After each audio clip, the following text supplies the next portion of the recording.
Welcome to The Explainer. So, today we're diving into a very modern dilemma.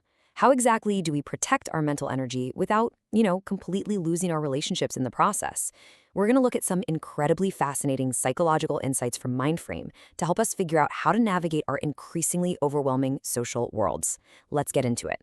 Let's just start by addressing the elephant in the room. Ask yourself, is the modern internet instinct to just sever ties at the very first sign of friction actually the best strategy for our well-being? I mean, it's a reaction that's become totally normalized lately, right? But psychology actually suggests we might be taking it a bit too far. We literally see this advice everywhere online right now. Protect your peace, just cut them off. Now, to be perfectly clear here, if someone is abusive, manipulative, or just constantly hurting you, creating distance is absolutely essential. No question. But psychology warns us about this growing trend. People are increasingly cutting others off simply because they feel emotionally tired or stressed. And when we start using the block button as our default coping mechanism for everyday overwhelm, well, it ultimately leads to one very lonely destination, and that is isolation.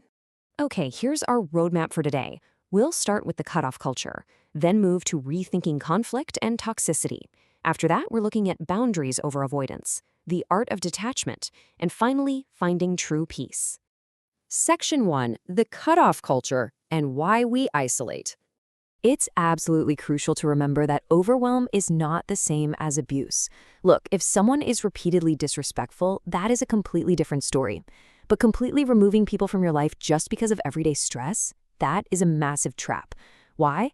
Well, psychology clearly shows that humans inherently require healthy relationships and connection to actually thrive.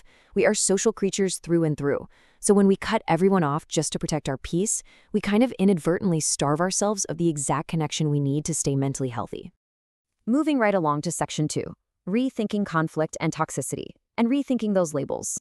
There is such a wild contrast here. The internet often tells us that anyone who's a little difficult is instantly toxic.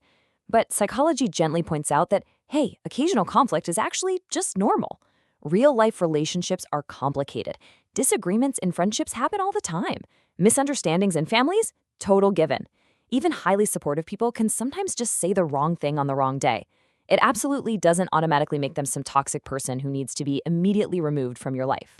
So, the crucial point here is this. Instead of completely cutting someone off just because they cause some occasional tension, the healthier solution usually involves one of two approaches. You can either address the issue directly with them, or, just simply adjust your own expectations of that person. It's really about navigating that bump in the road, rather than just abandoning the car entirely. Section 3, boundaries over avoidance, and setting healthy limits. Now, to really understand why we avoid people in the first place, we have to look at this concept called emotional overload. It's basically that intense exhaustion caused by feeling responsible for everyone else's emotions and everyone else's problems. And this official psychological term completely validates why you might feel so incredibly drained after interacting with certain people. I mean, while it is wonderful to care about others, it is literally impossible to manage everyone else's feelings. You just don't have the bandwidth for it. And trying to do so, that's exactly what causes this overload. So let's talk about some practical, actionable boundaries instead. For example, you might just delay your replies when you're resting. Or you might actively avoid conversations that always, inevitably, turn into arguments. You can totally limit how much personal information you share with certain individuals. Or you can simply say, you know what, I can't talk about this right now. I really just need time for myself today. Protecting your mental space in this way does not make you selfish. It just means you are actively, deliberately managing your own availability. And here is the absolute magic number: 1. Truly, enforcing just one single simple boundary can drastically protect your energy. You really don't have to overhaul your entire personality overnight. Just pick one limit to enforce, and you'll quickly find that you can protect your peace without having to force yourself to cut someone completely out of your life. It's super helpful to visually map out our emotional access levels. Think about it like a breakdown of an inner circle, casual friends, and then acquaintances. A massive problem occurs when we start treating everyone like they belong right in our inner circle, giving them 100% access to us all the time. You really don't have to remove someone just because they aren't entirely safe or perfectly aligned with you. You just adjust their access level. You adjust exactly how much time, trust, and emotional energy they get from you. Which brings us to section 4, the art of detachment and learning to stop absorbing emotions.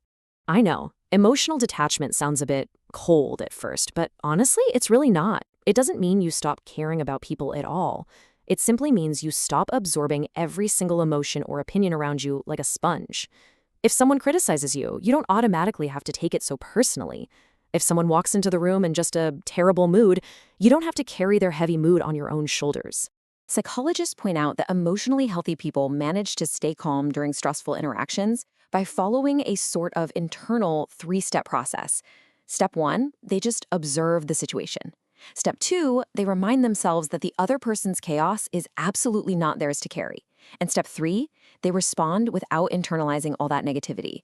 It's like they're watching a storm happen, but they're completely refusing to let it rain on them. And a massive, massive part of that detachment is acknowledging a pretty hard truth. You cannot control other people. They only change when they actually choose to. A huge source of our relational stress comes from expecting people to behave differently, right? To understand us better or to react exactly the way we want them to. But psychology shows we really just have to accept their limits.